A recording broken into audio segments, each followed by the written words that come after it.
Então, boa noite a todos. Boa Bem-vindos noite. ao segundo bimestre. E agora nós vamos entrar na disciplina de bioestatística, o que vai nos levar a alguns numerozinhos aí, né? Alguns cálculos, umas interpretações de programas estatísticos, umas coisas um pouquinho diferentes ali do que a gente estava vendo, porém é um gancho do que a gente estava vendo, até porque a epidemiologia trabalha com essa coleta de dados, com essas informações numéricas. Inclusive, agora há pouco estava com alguém com o áudio ligado ali, mostrando a reportagem, falando que está só aumentando o número de casos. Então, essa coleta de dados é a respeito do número de pessoas doentes, do número de pessoas confirmadas e tudo aquilo que a gente já falou no primeiro bimestre, quando a gente falou de epidemiologia, tá? E eu resolvo sempre passar essa primeira aula como uma breve introdução mesmo, para que vocês parem um pouquinho para pensar do porquê de fato a gente vai ter que ter essa disciplina, por que a gente precisa aprender a bioestatística, será que isso é importante para a área de vocês, será que não é, tá?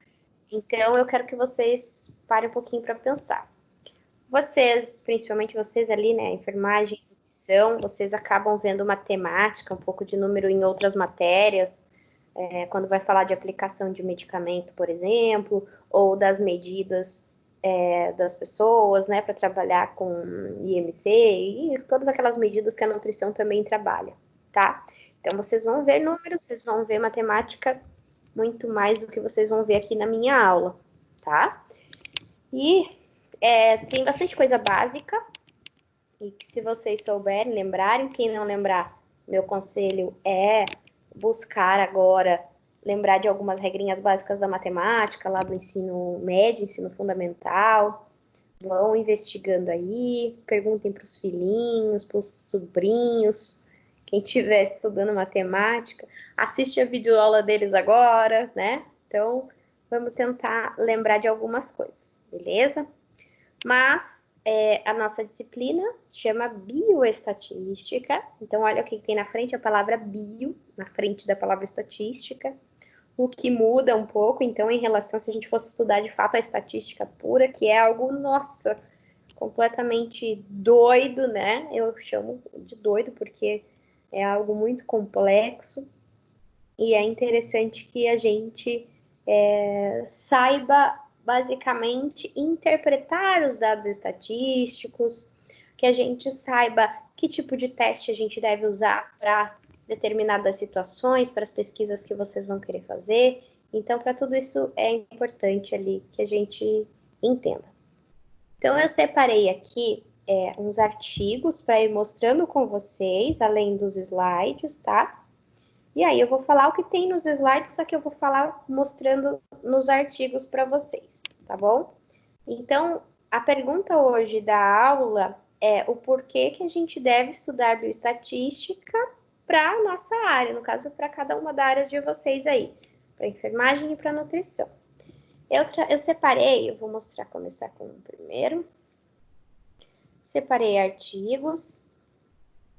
Então, primeiro que eu separei aqui, ó, perfil lipídico e obesidade escolares de baixa renda. Vocês estão conseguindo ver? Sim? O artigo? Sim, pro. Sim. Beleza. Primeira coisa que eu gostaria muito de incentivar nesse bimestre é a leitura de artigo científico, tá? Para qualquer uma das áreas. Eu separei aqui doenças e problemas relacionados a doenças na questão de que envolva, né, também a nutrição, para que eu não precise ficar separando muitos artigos e possa trabalhar com os dois artigos para as duas áreas, ok? Então, o primeiro motivo que a gente tem de aprender bioestatística é você saber selecionar esses artigos, até porque vocês vão dar de encontro com vários artigos dentro da área de vocês. Vocês precisam ler os artigos, porque a bioestatística, o objetivo dela é basicamente trazer tudo que a gente imagina, que a gente pensa, o nosso achismo, nossas hipóteses, nossas teorias para a realidade, para confirmar aquilo que a gente tem em mente, tá? E nós precisamos, na ciência, confirmar o que a gente pensa. Nós não trabalhamos com achismo. E a estatística, ela faz com que a gente confirme esses dados. Então, a gente tem uma determinada ideia, né, um objetivo ali para ser visto, nós coletamos dados para averiguar se esse objetivo realmente é verídico ou não, tá? Então, só depois de passar pela estatística é que a gente pode confirmar qualquer coisa aí que a gente esteja falando. Caso contrário, será apenas uma teoria, tá? Nós temos ainda muitas teorias dentro da ciência, baseadas em várias histórias e vários conhecimentos ali, que não foram comparados, mas que também são bem importantes. Porém, na área de vocês, que trabalha bastante, né, diretamente relacionado à área de saúde, verificando, então, várias doenças, vários problemas de saúde, nós temos que nos importar muito com o que a gente vai trabalhar, certo?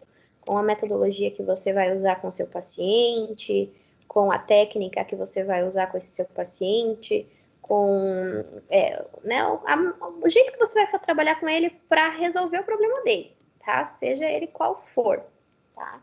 Então, para você administrar ali o medicamento, para você atender um paciente que quer emagrecer ou que ele tem um problema de alergia alimentar ou qualquer coisa do gênero, você tem que saber trabalhar muito bem, porque qualquer coisa que a gente faça fora disso, nós podemos levar o paciente a qualquer risco de saúde ainda maior. Então, é importante que a gente tome decisões corretas a respeito da maneira que a gente trabalha com os pacientes e com as pessoas que a gente for trabalhar.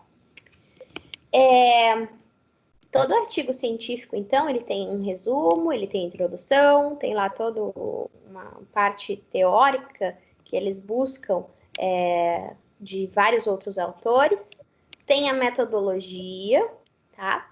Tem os resultados e tem uma conclusão ali, uma discussão sobre aqueles resultados. Então, todo artigo será assim. E aí, aqui no resumo, a gente já consegue ter uma ideia, basicamente, do que está escrito no restante do artigo, tanto que é a primeira coisa que se faz quando você vai ler um artigo, ao invés de você já começar lendo ele, você lê o resumo e você realmente vê nesse resumo se tem a ver com o assunto que você está estudando ali, que você está querendo ver naquele momento, tá? O objetivo de eu ter pego esses artigos é para ir falando para vocês. Então, olha só, quando a gente tem um artigo científico assim, né, a gente, de qualquer área que for, você olha para ele e você pensa assim, eu vou ler esse artigo aqui, olha, o título parece bom. Mas será que ele realmente é um artigo bom? É um artigo que você vai poder considerar o que as pessoas estão falando ali? Quando você entende pelo menos o básico da bioestatística, você já consegue olhar para esse artigo e avaliar esse artigo, avaliar essa literatura, para ver se realmente essa pessoa usou a metodologia estatística adequada para chegar nesse resultado. Então, para você saber se ele utilizou certo a amostragem que ele fez dessa população, será que ele utilizou o teste estatístico adequado para chegar lá naquele resultado final? Então, você conhecendo a bioestatística, você consegue definir isso, tá? Então, todo artigo vai ter que estar falando ali qual foi a estatística que ele utilizou. Então, olha só, aqui na metodologia do artigo, ele fala tudo isso. Antes disso, a gente tem aqui o objetivo, avaliar o perfil lipídico de escolares de baixa renda e sua relação com a obesidade. Então, ele está querendo comparar ali as pessoas dentro de uma escola, né, alunos, em relação à obesidade. Metodologia que ele utilizou, então, olha só, a população em estudo foi composta por 257 escolares.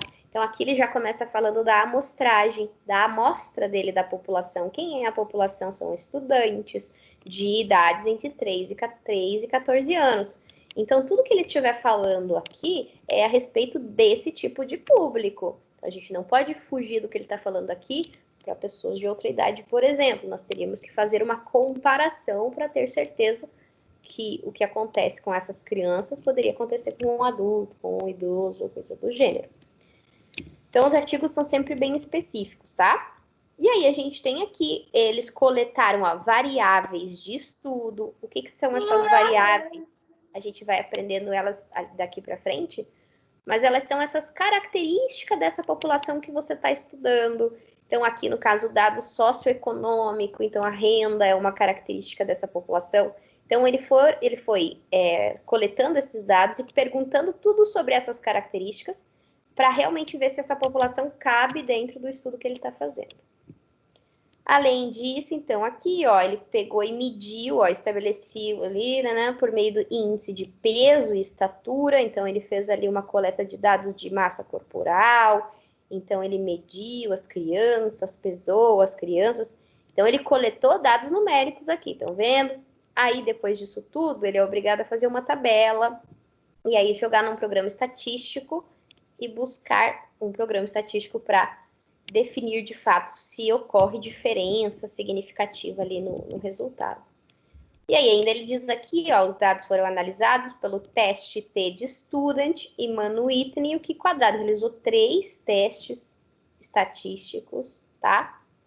E aí ele fez essa associação e ainda fez pelo meio do odds ratio que a gente viu no bimestre passado, bem no finalzinho ali, como um estudo de caso controle, lembram disso? E o resultado dele, né, ele colocou aqui, da renda per capita média, meu Deus do céu, que bastante essa renda, né? R$86. E aqui a conclusão no final do que ele levou em consideração. Deixa eu até ler. Os resultados apontam para um perfil lipídico diferenciado. Ó, então ele encontrou uma diferença. Olha, tá falando aqui que ele comparando essas pessoas com o perfil lipídico, ele encontrou uma diferença significativa. E quem deu essa significância foram esses dados numéricos através dos testes que ele utilizou estatístico aqui. Com médias inferiores, se comparados aos da literatura, sendo apenas a lipoproteína, HDL, a presença da obesidade entre os escolares de baixa renda. Então, ele fez um comparativo com outros artigos e chegou a essa conclusão. Outra coisa que a gente vê é o uso de tabelas e gráficos. Olha só, nesse artigo a gente está vendo tabelas, ó, essa daqui, então esse daqui tem 2 tabelas. Essas tabelas vão encontrar os dados, né, de forma resumida e de forma bem estruturada, então a gente precisa saber fazer uma tabela, a gente precisa saber entender uma tabela, entender um gráfico, para que a gente possa ler um artigo desse e realmente interpretar o que o cara fez sem precisar ali se matar de ler, reler e não entender. Então a tabela, ela facilita a visualização do que ele fez, ela facilita nossa compreensão. Mas vocês estão vendo ó, o tanto de informação que tem aqui? Se vocês não sabem bioestatística, vocês não sabem o que significa se mais ou menos, o que são esses dados dentro do parênteses, vocês não sabem o que significa média, desvio padrão, e aí vocês não conseguem entender um artigo desse, vocês não conseguem ler essa informação. Ela fica como se estivesse numa língua completamente diferente da de vocês. Portanto, a gente precisa entender da bioestatística para que a gente possa fazer uma leitura dessa dentro da nossa área e lembrando que tudo que vocês vão fazer daqui para frente como profissionais de saúde é buscar a ciência para realmente vocês poderem trabalhar aí dentro da área de saúde, para chegar a um tratamento, a cura de uma doença, para que vocês possam fazer esse controle, esse uso das técnicas. Então, tudo isso é feito à base da leitura. Vocês também conseguem utilizar da bioestatística para ler qualquer outro assunto que não seja mesmo da área de vocês, onde vocês veem essas reportagens, né? Tipo, por exemplo, sobre política, sobre economia, ou ver um monte de gráfico, ver um monte de tabela ali na televisão, nos jornais. Vocês também conseguem interpretar essas informações. Vou mostrar outro artigo, tá? Tudo bem, por enquanto? Tudo certo? Hoje é bem tranquilão mesmo. Tá bem tranquilo, professora. Tá bom. Continuando. Vou mostrar o outro. Nossa. Quero espirrar, mas eu juro que não é Covid, tá? Tá, já passou, à vontade. Outra coisa, então, que a gente tem que pensar é que se a gente usa tudo isso para fazer esses trabalhos, essas pesquisas, isso significa que todo tratamento para uma doença ou todo exame que vocês fazem lá, vocês querem, chega um paciente para vocês, para qualquer uma das áreas aí, tá? E ele fala de várias queixas ali. Então, aqui, no caso, eu peguei um artigo justamente de gastrite, porque o cara com gastrite tanto vai para o hospital, quanto também vai para o nutricionista, certo? Então, essa pessoa tem ali várias queixas de gastrite, vários problemas ali relacionados ao sistema gástrico e vai falando para vocês, certo? Mas além dessa anamnese que vocês fazem, tanto a enfermagem quanto a nutrição, elas vão perguntar informações sobre esse paciente, vocês também têm que usar testes, né, de diagnóstico. Vocês também precisam fazer exames. Então, como é que vocês vão decidir qual é o melhor exame para definir ali a gastrite de fato? Que tipo de exame a gente vai fazer? Aí, claro, né, vamos lá, não, endoscopia e tudo mais. Então, será que tem outros exames? Um exame de sangue, um exame, né, que ajude na interpretação desse diagnóstico? Então, pense que todos esses testes, testes de diagnóstico que são feitos, que são promovidos anualmente, né, porque a gente tem sempre testes novos, exames novos acontecendo, são feitos à base de comparação. Eles fazem o teste, eles comparam com testes antigos, com testes novos, eles comparam com várias outras situações e vão, então, através dessa estatística, confirmar qual o melhor resultado, qual o melhor teste para determinadas doenças, tá? Aqui ele está falando da expressão de antígenos, tá? Ou seja, já envolve genética aqui também, né, galerinha da enfermagem. A nutrição também vai ter genética ano que vem, não, semestre que vem.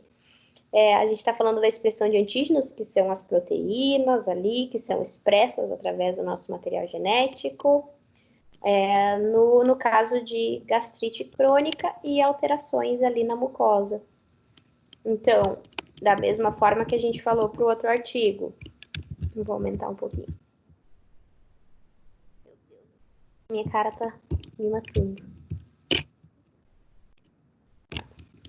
Então, a gente tem aqui, ó, ele fazendo o resumo dele, verificar a ocorrência de uma da H. pylori, ó, tá vendo? Ó, verificar a ocorrência de H. pylori e a distribuição da expressão dos antígenos ABH e leves, cadê o resto? Correlacionada com as alterações histopatológicas do paciente com gastrite crônica. E aqui eles falam o tipo de exame que eles estão averiguando, ó.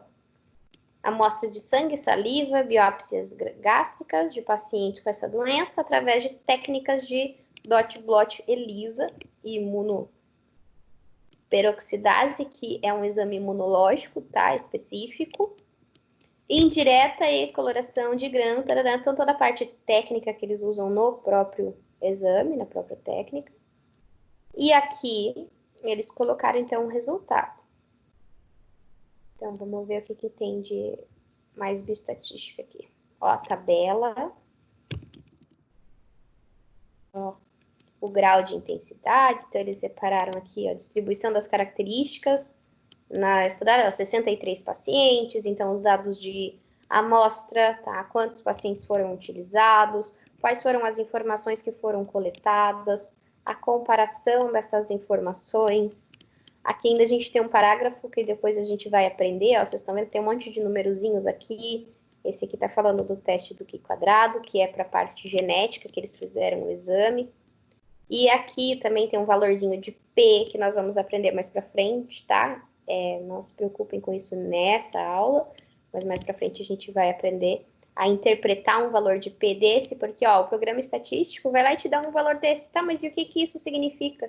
Então, se você entender de bioestatística, você já sabe que isso aqui é significativo, você já sabe que isso aqui tem uma diferença. Então, você já vai olhar para o artigo e falar, nossa, realmente, ó, já tá bem significativo isso daqui, olha que interessante, tá? Olha só aqui, valor de P, que o que ele falou que usou na estatística. Foram empregados testes estatísticos adequados para comparação, visando detectar ou não as diferenças entre os grupos. Então, esse era o objetivo do estudo. O programa de computador foi o Biostat, que é um programa de computador, é como se fosse o Excel da vida, por exemplo, que é uma coisa que eu quero que vocês aprendam a mexer, porque o Excel é um dos programas que a gente tem mais simples, que não faz, que nem o Biostat da vida, o Biostat é muito melhor, depois eu mostro para vocês como ele funciona também, mas que ajuda bastante, quebra um galho aí para a gente fazer algumas coisas ali da estatística, tá? Daí ele falou, ó, com os testes de Q quadrado e teste G que ele utilizou, e a significância que ele utilizou de 95% de confiança, mostrando que é um trabalho válido, e considerando um P menor ou igual a 0,05, que mais para frente a gente vai aprender sobre o que significa tudo isso daqui, tá? Aqui ele falou da amostra, ó, 63 pacientes analisados, 32 do sexo masculino, 31 do sexo feminino, com média de idade de 47 a 48 anos, tá? Então, todas essas informações são descritas e são feitas tabelas e... Desculpa. E aí a gente consegue fazer esse comparativo. Tudo bem, gente? Falem comigo. Sim. Sim. Professora, pode continuar se quiser. Oi? Se quiser espirrar, espirre, mulher. Agora eu consegui que eu não estava conseguindo. Ó, vou mostrar outro artigo.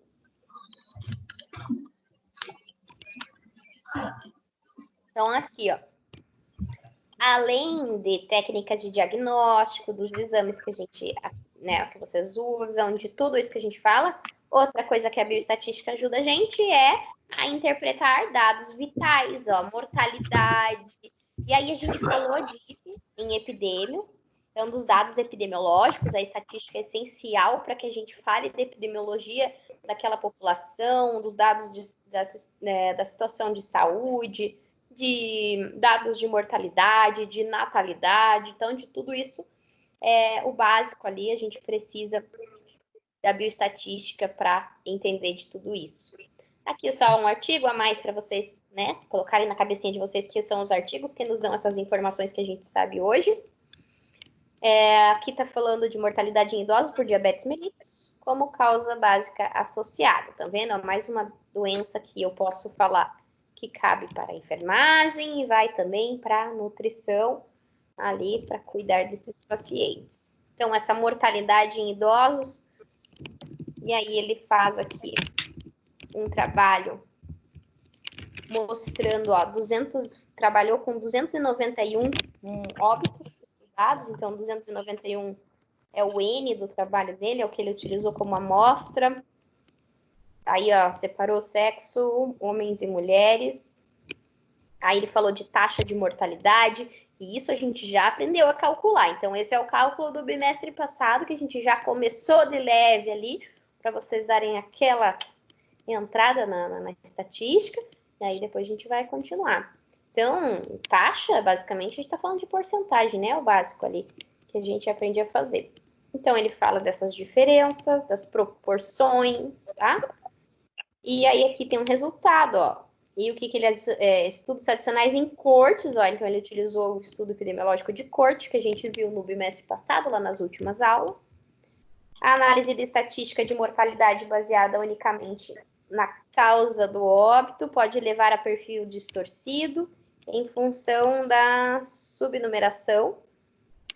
Não ocorrer aleatoriamente, estudos adicionais de idosos diabéticos são necessários. Então, basicamente, o que ele concluiu aqui? O resultado dele não deu muita coisa não, que ele precisa fazer mais estudos sobre isso e que ainda ficou muito distorcido.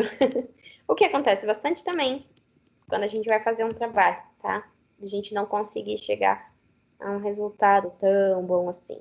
Aqui, ó, taxa de mortalidade, faixa etária, fez gráfico, então o uso de gráficos também, saber interpretar os gráficos é importante, tá? Muito importante, inclusive. E aí é uma coisa que a gente vai treinar um pouquinho nesse bimestre. Ó, tabelas, novamente. Vocês estão vendo que toda a tabela aqui, ó, tem aqui o valor de P, novamente, sendo descrito, porque ele teve que usar. Deixa eu ver se ele fala aqui no materiais e métodos. Ó, ele disse que fez o teste do Q quadrado e que ele usou o odds ratio do teste lá como caso controle. Então, ele fez um estudo epidemiológico de caso controle, mas ele está falando que seria muito necessário fazer um estudo de corte também para confirmar esses resultados que ele chegou. Certo? Ó, ele usou o programa Stata, é outro programa estatístico que faz esses testes. Beleza? Esse aqui eu não conheço, não trabalhei com ele. Mas é outro programa estatístico. Tudo bem por enquanto, Brasilzinho? Bem, mentira, professora, não. Oi? Bem, né? Mentira, mas tá tranquilo, professora. Ah, sim. Eu nem tô falando nada para vocês decorarem, só para vocês entenderem. Sim. Professora, Oi. a gente vai ter que, a gente vai aprender novamente, ou a professora vai recapitular as formas de, ali como o ratio ali, os tipos de parâmetros que a gente vai ter que usar, o que é utilizado, tipo o odds ratio, esse tipo de coisa. Aquela aula dos tipos de teste já foi. É só aquela mesmo. O que a gente vai aprender é toda o restante da parte para você chegar a fazer os testes estatísticos, tá? Aquele lá é o tipo de estudo epidemiológico que ele utilizou, é como ele fez a comparação, tá? Então, é a parte básica, né? Não é bem... A parte estatística mais elaborada vai ser agora que a gente vai ver. Beleza.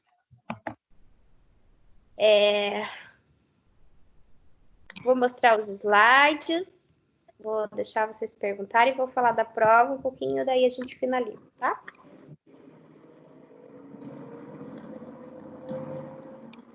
Ok, pô.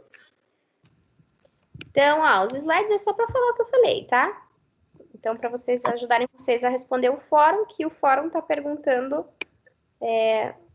do porquê estudar bioestatística, que é isso aí que a gente foi falando, tá? Então, basicamente aqui, para avaliar a literatura, por isso que a gente foi vendo os artigos, para vocês entenderem isso de forma mais prática.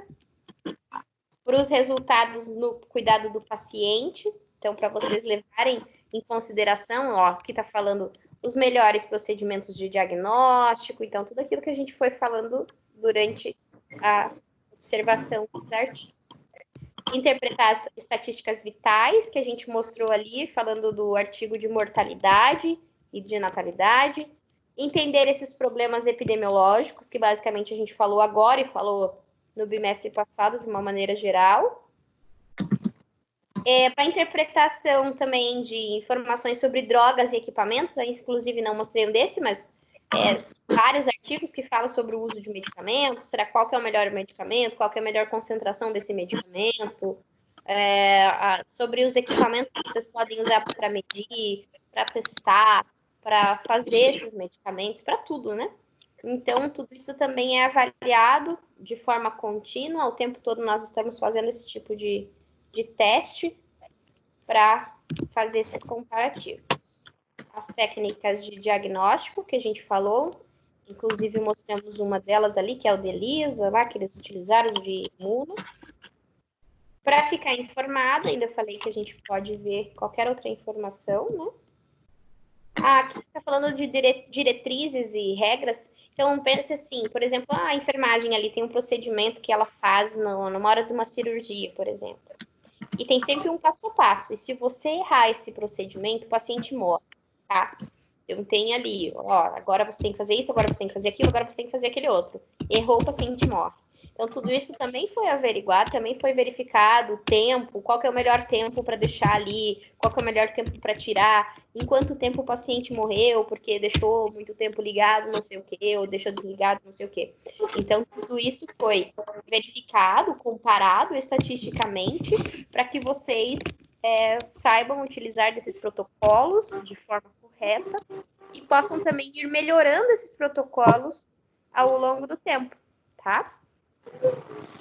Aqui falando sobre esses projetos de investigação, que a gente usa esse método da estatística para fazer esse conhecimento, para levantar essas evidências, falando dos projetos docentes, tá? Dos TCCs e tudo que a gente faz ali no nosso currículo de graduação e que é muito importante. E aí a estatística entra, né, para ajudar a gente a fazer isso. Tudo bem? Tudo. Professora, você pode desligar nossos áudios? Posso, peraí. É que alguém tá com o áudio ligado, tá fazendo um barulho muito estranho. Beleza.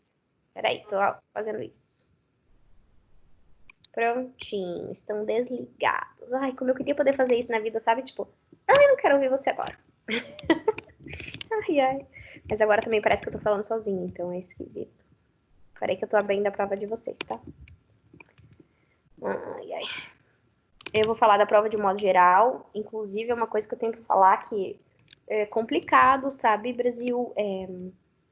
Eu responder todo mundo, assim, de forma individual. Não tem como, gente. É impossível. Até peço para vocês que da próxima vez acalmarem os nervos, esperarem chegar a nossa hora de aula, porque eu sempre vou falar da prova, e aí você vai conseguir raciocinar ali o que você foi bem, o que você foi mal, e dizer que, de modo geral, a maioria foi bem, assim, tanto que eu considerei muito difícil de fazer correção da prova, justamente porque é uma prova com consulta, então, teoricamente, as pesquisas de vocês quase são sempre no mesmo site, no mesmo lugar, então isso é muita coisa muito parecida. Então eu comecei a considerar até a maneira que vocês estavam escrevendo para tentar, né, diferenciar bastante vocês aí no aprendizado.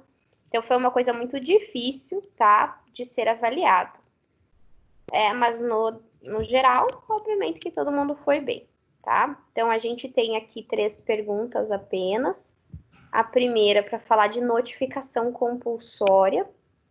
Então, a gente tinha isso lá nos slides de vigilância em saúde, que eu falei para vocês, da notificação compulsória. Quem colocou a maneira mais correta e completa tirou nota máxima. Às vezes uma pessoa esqueceu de uma coisinha ou outra, eu confundi um pouquinho. Eu tirei um pouquinho de ponto ali, tá? Alguns décimos ali. No geral, todo mundo acertou, falando que a notificação compulsória é basicamente a notificação obrigatória, né, dentre qualquer profissional de saúde a respeito de um paciente, de uma pessoa com aquela doença que se encontra numa lista de agravos. Não são só doenças transmissíveis, nós temos várias doenças não transmissíveis, crônicas, problemas, zoonoses, psicológicas, acidente de trabalho. Então, nós temos uma lista com várias situações que devem ser notificadas de forma obrigatória, com um tempo específico ali, geralmente em torno de 24 horas, em caso de suspeito, em caso de confirmação. E essa lista é importante para que a gente possa não fazer com que esse problema, essa doença, leve a uma emergência de saúde pública, tá? E por isso essas doenças são colocadas nessa lista, para que a gente possa impedir ali que tenha um problema maior dentro da população, controlando melhor esses casos de doença e agravos. 2, identifique quem são os hospedeiros definitivos, reservatórios, substrato de eliminação e agente infeccioso. E aqui, gente, está falando, ó, considere, e é uma coisa que vocês pecam muito, é na leitura e interpretação do enunciado, interpretação de texto de forma geral, tá? Confirma ainda mais esse problema quando eu vejo escrita de vocês, tá? É um problema bem sério de interpretação de texto e conseguir fazer um texto de forma coerente. Considere o enunciado principal para essa pergunta. Então, vocês têm que considerar o enunciado principal, que está lá em cima, sobre COVID. Sabemos que COVID, ainda dei mais uma entrada aqui. Sabemos que COVID é uma doença transmissível e que existem vários conceitos importantes e blá, blá, blá. Então, para COVID, quem são os hospedeiros definitivos, reservatórios, substratos de eliminação? Todo mundo colocou a maioria de outras coisas, mas tem muita gente que esqueceu, por exemplo, do hospedeiro definitivo. Tem gente que confundiu, falando que A gente era hospedeiro intermediário, não é, então vocês pecaram um pouquinho aqui na interpretação, no conceito básico do que são cada um desses aqui, o que é de verdade um hospedeiro definitivo, que é um reservatório. Eu peço para vocês revisarem essa situação, porque são conceitos básicos ali de doenças transmissíveis, tá? Mas, em geral, também foram poucos décimos tirados ali de poucas pessoas, inclusive. 3, a última pergunta. Diferencia doenças transmissíveis de... Olha essa daqui, gente. Muita gente também parece que não entendeu muito bem.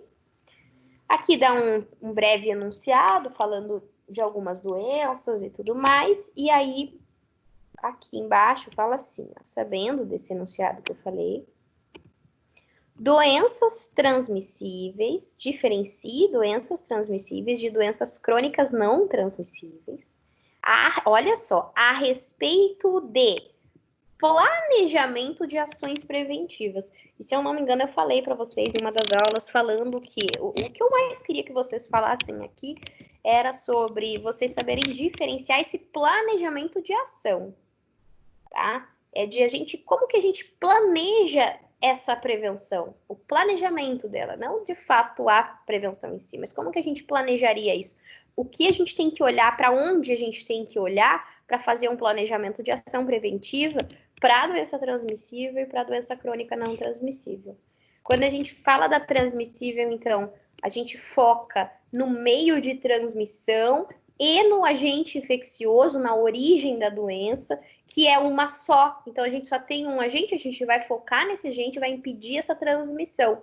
Daí, né, o exemplo do Covid. Então, para o Covid, por exemplo, por isso que a gente faz o isolamento, por causa do meio de transmissão, que é por contato, e a gente sabe, né, das capacidades que esse vírus tem diretamente ali de contágio com as pessoas. Então, todo esse conhecimento sobre a origem e a causa da doença. Quando a gente fala de uma doença crônica não transmissível, nós voltamos isso para múltiplas causas, e esse é o nosso maior problema de planejamento de ação de doenças crônicas não transmissíveis. É que a gente não tem uma causa específica como tem na transmissível. Nós temos várias delas, e esse é o maior problema para a gente identificar ali para onde que a gente vai, para onde que é esse nosso norte ali de ação preventiva. Então, a gente acaba tendo muitas prevenções e tudo acaba prevenindo doença crônica e, consequentemente, também acaba prevenindo doenças transmissíveis. Beleza? Então, quem fez o maior comparativo ali, tirou a nota máxima.